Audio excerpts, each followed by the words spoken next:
नमस्ते दोस्तों, कहानियाँ दिल की में बहुत बहुत स्वागत है।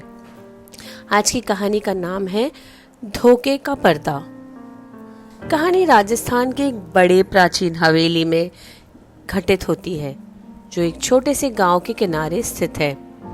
हवेली अपनी जटिल वास्तुकला और समृद्ध इतिहास के लिए प्रसिद्ध है, जो एक प्रमुख परिवार द्वारा पीढ़ी दर पीढ़ी संचालित हो रही है। वर्ष है 1998। पात्र हैं राघव सिंह, हवेली का युवा आकर्षक उत्तराधिकारी जो विदेश से पढ़ाई करके वापस आया है। वह आकर्षक और सभी के बीच लोकप्रिय है, लेकिन उसकी वित्तीय समस्याओं के बारे में एक गहरा रहस्य छिपा है। अदिति वर्मा एक सुंदर और बुद्धिमान महिला है, जो राघव से सगाई कर चुकी है और एक ऐतिहासिक परिवार से है। हालांकि पिछले कुछ वर्षों में उसकी अचानक बढ़ी हुई संपत्ति ग्रामीण में संदेह पैदा करती है। वह बिल्कुल सही लगती है, लेकिन उसके बारे में बहुत कुछ ऐसा है जो नजर नहीं आता। इंस्पेक्टर राजेश कुमार, स्थानीय पुलिस अधिकारी, जो मजबूत सिद्धांतों वाला व्यक्ति है, लेकिन उसका कठोर अतीत कभी कभी उसके निर्णय पे प्रभावित करता है। वह बुद्धिमान, दृढ़ संकल्पित और न्याय के प्रति गहरी भावना रखने वाला है। कमलाबाई, हवेली में दशकों से काम करने वाली एक भरोसेमंद नौकरानी। कमला ने परिवार के सभी रहस्यों को देखा है, लेकिन वह खुद के कई राज छिपाए हुए हैं, जिसमें एक दुखद अतीत भी शामिल है, जिसमें धोखा और विश्वासघात है। विक्रम मेहता, राघव का सबसे अच्छा दोस्त और व्यवसायी भागीदार।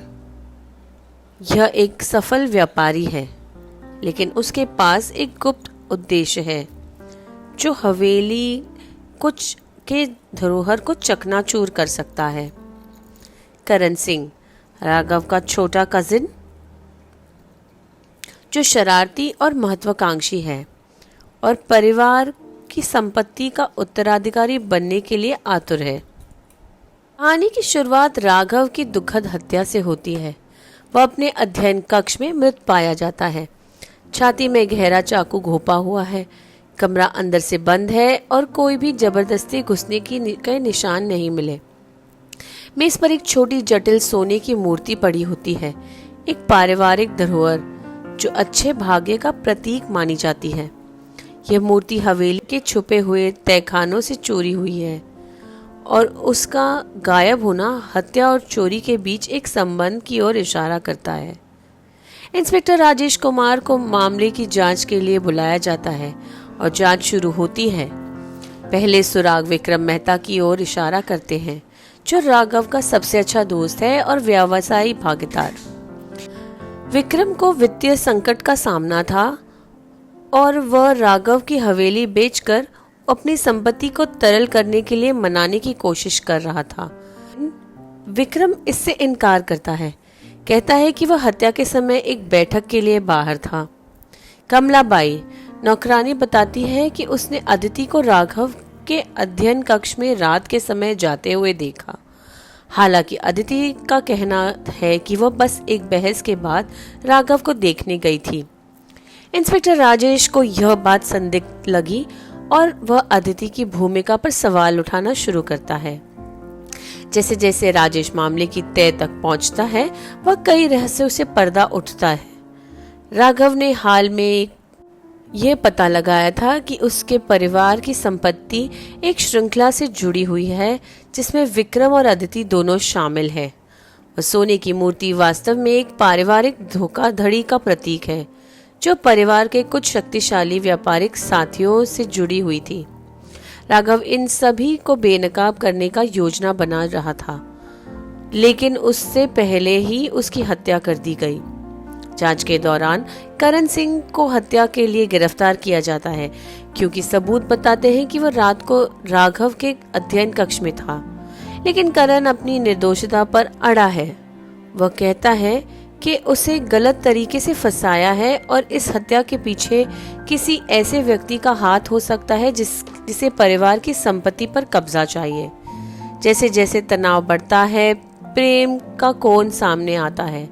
अदिति इंस्पेक्टर राजेश से यह स्वीकार करती है कि वह और विक्रम एक अवैध संबंध में थे और उनकी योजना यह थी कि राघव को मारकर परिवार की संपत्ति पर कब्जा किया जाए। लेकिन अदिति का मन बदल गया।